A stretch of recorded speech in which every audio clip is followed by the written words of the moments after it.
تو تقریباً 100 کے قریب ایسی باتیں ہیں مشہور جن کی تحقیق شاہ صاحب نے پیش کیا ہے۔ یہ کتاب ہر گھر کی ضرورت ہے۔ سید صاحب ہیں، ان کی خدمت کے طور پر اس نیت سے یہ کتاب ضرور حاصل کریں۔ ہم انشاءاللہ اس کا جو رابطہ نمبر ہے وہ آپ کو ضرور سکرین پہ دے دیں گے۔ بالخصوص شاہ صاحب کے لیے ہم بھی دعا کرتے ہیں، آپ بھی دعا کریں کہ ان کے جو دینی یہ خدمات ہیں ان میں ان کے لیے آسانی پیدا کرے۔ شاہ صاحب مالی طور پر بڑے کمزور ہیں، اللہ تبارک و تعالیٰ ان کی جو مالی کمی ہے، کمزوری ہے، وہ بھی دور فرمائے۔ بسم اللہ الرحمن الرحیم۔ یہ میرے ہاتھ میں کتاب ہے تحقیقات البخاریہ فی روایات الموضوعہ۔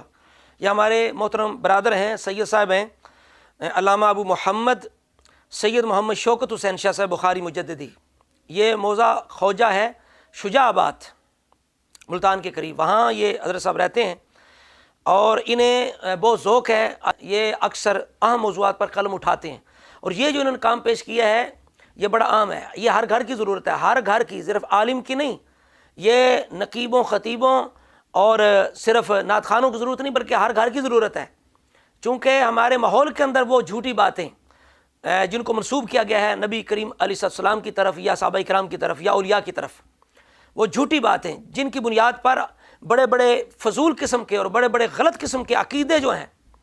وہ اپنا لیے گئے ہیں، یعنی جھوٹی روایات کی بنیاد پر عجیب عجیب عقیدے جو ہیں ہمارے اندر آ گئے ہیں، ہمارے معاشرے کے اندر، ماحول کے اندر، تو ان کا قلع کما کرنے کے لیے، ان کی تردید کے لیے، ان کی اصلاح کے لیے یہ کتاب بہت عام ہے۔ شاہ صاحب نے بڑی محنت کی ہے، یہ ایسا موضوع ہے کہ ہر کسی کی جرت نہیں ہوتی،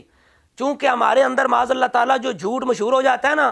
وہ نبی پاک کے طرف منسوب ہو، صحابہ کی طرف ہو، اہل بیت کی طرف ہو یا کسی ولی کی طرف ہو، تو ہم جو بندہ کہے کہ یہ بات ٹھیک نہیں، ہم کہتے ہیں یہ منکر ہو گیا۔ اور بھائی وہ منکر نہیں ہے، وہ اپنا حق ادا کر رہا ہے، وہ آپ کی صلاح کر رہا ہے، اس لیے کہ یہ ہستیاں جھوٹ کی محتاج نہیں ہیں۔ اب اس کتاب میں اہل بیت کے بارے میں جو جھوٹی روایات ہیں، موضوع روایات ہیں یا غلط استدلال کیا جاتا ہے، اس کی شاہ صاحب نے تردید کی ہے، اور جھوٹے واقعات جو ہیں مشہور ہیں، تقریباً 100 کے قریب ایسی باتیں ہیں تقریباً جن کا شاہ صاحب نے جن کی تحقیق پیش کی ہے اور جن کی وضاحت کی ہے کہ ان چیزوں کی حقیقت کیا ہے۔ مثال کے طور پر میں چند چیزیں پیش کر دیتا ہوں۔ یہ حضرت بلال کے بارے میں کچھ باتیں مشہور ہیں، معراج شریف کے بارے میں کچھ واقعات مشہور ہیں، فضائل اہل بیت میں کچھ چیزیں مشہور ہیں، جس طرح کہ امام حسین رضی اللہ تعالیٰ عنہ کے بارے میں ہے کہ انہوں نے کہا کہ تو ہمارے غلام کا بیٹا ہے، اور آدم علیہ السلام کی توبہ کیسے قبول ہوئی اور 3 دن بھوکا رہنے والا جو واقعہ ہے۔ اسی طرح حضرت ایوب علیہ السلام کے جسم میں معاذ اللہ کیڑے پڑنے کا جو واقعہ مشہور کیا گیا ہے، اور وہ عورت جو کوڑا پھینکا کرتی تھی معاذ اللہ۔ اسی طرح وہ ویسے کرنی کے دانت ٹوٹنے کے بارے میں واقعہ مشہور ہے۔ غوث پاک کے دھوبی کا واقعہ مشہور ہے، قبر کے اندر جناب اس نے وہ فرشتوں کو کیا جواب دیا۔ حضرت قاسم کی کربلا میں شادی کے بارے میں، اور کتا کیسے پیدا ہوا، اس کی پیدائش کیسے ہے، اور شاست حسین بادشاہ حسین ربائی اس کی حقیقت، اور لولا علی لحالہ کا عمر، اس کی تحقیق، لحموں کا لحمی و دموں کا دمی، قیامت والے دن جناب سب سے پہلے علی المرتضیٰ کی ولایت کے بارے میں پوچھا جائے گا، اور 2 خطبوں کے درمیان کیوں بیٹھا جاتا ہے،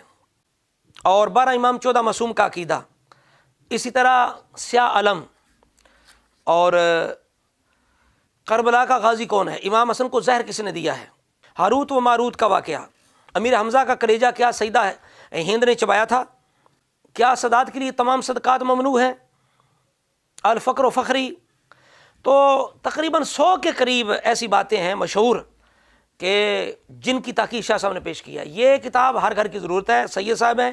ان کی خدمت کے طور پر اس نیت سے یہ کتاب ضرور حاصل کریں۔ ہم انشاءاللہ اس کا جو رابطہ نمبر ہے وہ آپ کو ضرور سکرین پہ دے دیں گے۔ اللہ تبارک و تعالیٰ جتنے بھی محقق اہل سنت ہیں ان کو اس کی جزا عطا فرمائے۔ بالخصوص شاہ صاحب کے لیے ہم بھی دعا کرتے ہیں، آپ بھی دعا کریں کہ ان کے جو دینی یہ خدمات ہیں ان میں ان کے لیے آسانی پیدا کرے۔ شاہ صاحب مالی طور پر بڑے کمزور ہیں، اللہ تبارک و تعالیٰ ان کی جو مالی کمی ہے، کمزوری ہے، وہ بھی دور فرمائے۔ ہمت کے ساتھ اور کھلا کے اللہ تبارک و تعالیٰ نے مزید اس طرح کے تحقیقی کام کرنے کی توفیق عطا فرمائے۔